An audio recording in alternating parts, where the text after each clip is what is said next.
दोस्तों, दक्ष प्रजापति की सभी पुत्रियां गुणवती थी। फिर भी दक्ष के मन में संतोष नहीं था। वे चाहते थे उनके घर में एक ऐसी पुत्री का जन्म हो जो सर्वशक्ति संपन्न हो और सर्व विजयिनी हो। अतः दक्ष एक ऐसी ही पुत्री के लिए तप करने लगे। तप करते करते अधिक दिन बीत गए तो भगवती आधा ने प्रकट होकर कहा, मैं तुम्हारे तप से प्रसन्न हूँ। तुम किस कारण तप कर रहे हो? दक्ष ने तप करने का कारण बताया तो माँ बोली, मैं स्वयं पुत्री रूप में तुम्हारे घर में जन्म लूंगी और मेरा नाम सती होगा। मैं सती के रूप में जन्म लेकर अपनी लीलाओं का विस्तार करूंगी। फलतः भगवती आद्या ने सती रूप में दक्ष के यहाँ जन्म लिया।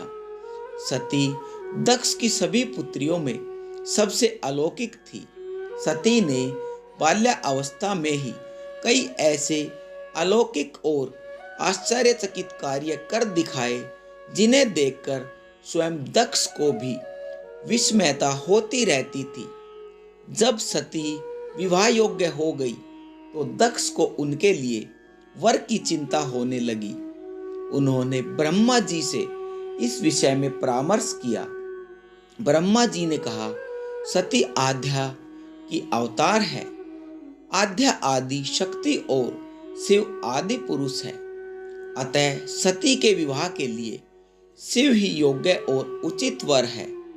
दक्ष ने ब्रह्मा जी की बात मानकर सती का विवाह भगवान शिव के साथ कर दिया। सती कैलाश में जाकर भगवान शिव के साथ रहने लगी।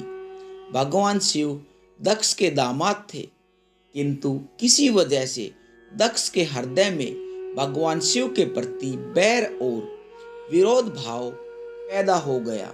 एक बार देवलोक में ब्रह्मा ने धर्म के निरूपण के लिए एक सभा का आयोजन किया था। सभी बड़े बड़े देवता सभा में एकत्रित हुए। भगवान शिव भी इस सभा में बैठे थे। सभा मंडल में दक्ष का आगमन हुआ। दक्ष के आगमन पर सभी देवता उठकर खड़े हो गए, पर भगवान शिव खड़े नहीं हुए। उन्होंने दक्ष को प्रणाम भी नहीं किया। फलतः दक्ष ने अपमान का अनुभव किया। केवल यही नहीं, उनके हृदय में भगवान शिव के प्रति ईर्ष्या की आग जल उठी। वे उनसे बदला लेने के लिए समय और अवसर की प्रतीक्षा करने लगे। एक बार सती और शिव कैलाश पर्वत पर बैठे हुए परस्पर वार्तालाप कर रहे थे। उसी समय आकाश मार्ग से कई विमान कनखल की ओर जाते हुए दिखाई पड़े। सती ने उन विमानों को देखकर भगवान शिव से पूछा, प्रभु, ये सभी विमान किसके हैं और कहाँ जा रहे हैं? भगवान शंकर ने उत्तर दिया, आपके पिता ने बड़े यज्ञ का आयोजन किया है। समस्त देवता और देवांगनाएं इन विमानों में बैठकर उसी यज्ञ में सम्मिलित होने के लिए जा रहे हैं। इस पर सती ने दूसरा प्रश्न किया, क्या मेरे पिता ने आपको यज्ञ में सम्मिलित होने के लिए नहीं बुलाया? भगवान शंकर ने उत्तर दिया, आपके पिता मुझसे बैर रखते हैं, फिर वे मुझे क्यों बुलाने लगे?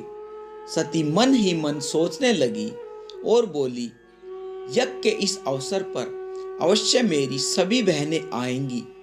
उनसे मिले हुए बहुत दिन हो गए। यदि आपकी अनुमति हो तो मैं भी अपने पिता के घर जाना चाहती हूँ। यज्ञ में भी सम्मिलित हो लूंगी और बहनों से मिलने का अवसर भी मिलेगा। भगवान शिव ने उत्तर दिया, इस समय वहां जाना उचित नहीं होगा। आपके पिता मुझसे बैर रखते हैं। हो सकता है वे आपका भी अपमान करें। बिना बुलाए किसी के घर जाना उचित नहीं होता है। इस पर सती ने प्रश्न किया, ऐसा क्यों? भगवान शिव ने उत्तर दिया, विवाहिता लड़की को बिना बुलाए पिता के घर नहीं जाना चाहिए, क्योंकि विवाह हो जाने पर लड़की अपने पति की हो जाती है। पिता के घर से उसका संबंध टूट जाता है, लेकिन सती पीहर जाने के लिए हट करती रही, अपनी बार बार बात दोहराती रही। उनकी इच्छा देखकर भगवान शिव ने पीहर जाने की अनुमति दी। उनके साथ अपना एक गण भी साथ में भेज दिया। उस गण का नाम वीरभद्र था। सती वीरभद्र के साथ अपने पिता के घर गई। घर में सती से किसी ने भी प्रेम पूर्वक बात नहीं की। दक्ष ने उन्हें देखकर कहा, तुम क्या यहाँ मेरा अपमान कराने आई हो? अपनी बहनों को तो देखो, वे किस प्रकार भांति भांति के अलंकारों और सुंदर वस्त्रों से सुसज्जित है। तुम्हारे शरीर पर मात्र बाघांबर है। तुम्हारा पति शमशान निवासी और भूतों का नायक है। वह तुम्हें बाघांबर छोड़कर और पहना ही क्या सकता है। दक्ष के कथन से सती के हृदय में पश्चाताप का सागर उमड़ पड़ा। वे सोचने लगी, उन्होंने यहाँ आकर अच्छा नहीं किया। भगवान ठीक ही कह रहे थे कि बिना बुलाए पिता के घर भी नहीं जाना चाहिए, पर अब क्या हो सकता है, अब तो मैं यहाँ आ ही गई हूँ। पिता के कटु और अपमानजनक शब्द सुनकर भी सती मौन रही। वे उस यज्ञ मंडल में गई जहाँ सभी देवता और ऋषि मुनि बैठे थे तथा यज्ञ कुंड में धू धू कर जलती हुई अग्नि में आहुतियां डाली जा रही थी। सती ने यज्ञ मंडप में सभी देवताओं के तो भाग देखे, किंतु भगवान शिव का भाग नहीं देखा। वे भगवान शिव का भाग न देखकर अपने पिता से बोली, पितृश्रेष्ठ, यज्ञ में तो सबके भाग दिखाई पड़ रहे हैं, किंतु कैलाशपति का भाग नहीं है। आपका उनका भाग क्यों नहीं रखा? दक्ष ने गर्व से उत्तर दिया, मैं तुम्हारे पति शिव को देवता नहीं समझता। वह तो भूतों का स्वामी है, नग्न रहने वाला और हड्डियों की माला धारण करने वाला है। वह देवताओं की पंक्ति में बैठने योग्य नहीं है, उसे कौन भाग देगा? सती के नेत्र लाल हो उठे। उनका मुखमंडल प्रलय के सूर्य की भांति तेजोदीप्त हो उठा। उन्होंने पीड़ा से तिलमिलाते हुए कहा, ओह, मैं इन शब्दों को कैसे सुन रही हूँ, मुझे धिक्कार है। देवताओं, तुम पर भी धिक्कार है। तुम भी उन कैलाशपति के लिए इन शब्दों को कैसे सुन रहे हो, जो मंगल के प्रतीक हैं और जो क्षण मात्र में संपूर्ण सृष्टि को नष्ट करने की शक्ति रखते हैं। वो मेरे स्वामी है। नारी के लिए उसका पति ही स्वर्ग होता है। जो नारी पति के लिए अपमानजनक शब्दों को सुनती है, उसे नरक में जाना पड़ता है। पृथ्वी सुनो, आकाश सुनो और देवताओं तुम भी सुनो। मेरे पिता ने मेरे स्वामी का अपमान किया है। मैं अब एक क्षण भी जीवित नहीं रहना चाहती। सती अपने कथन को समाप्त करती हुई यज्ञ के कुंड में कूद पड़ी। जलती हुई आहुतियों के साथ उनका शरीर भी जलने लगा। यज्ञ मंडप में खलबली पैदा हो गई। हाहाकार मच गया। देवता उठकर खड़े हो गए। वीरभद्र क्रोध से कांप उठे। वे उछल उछल कर यज्ञ का विध्वंस करने लगे। यज्ञ मंडप में भगदड़ मच गई। देवता और ऋषि मुनि भाग खड़े हुए। वीरभद्र ने देखते ही देखते दक्ष का मस्तक काटकर फेंक दिया। समाचार भगवान शिव के कानों में पड़ा। वे प्रचंड आंधी की भांति कनखल जा पहुंचे। सती के जले हुए शरीर को देखकर भगवान शिव ने अपने आप को भुला दिया।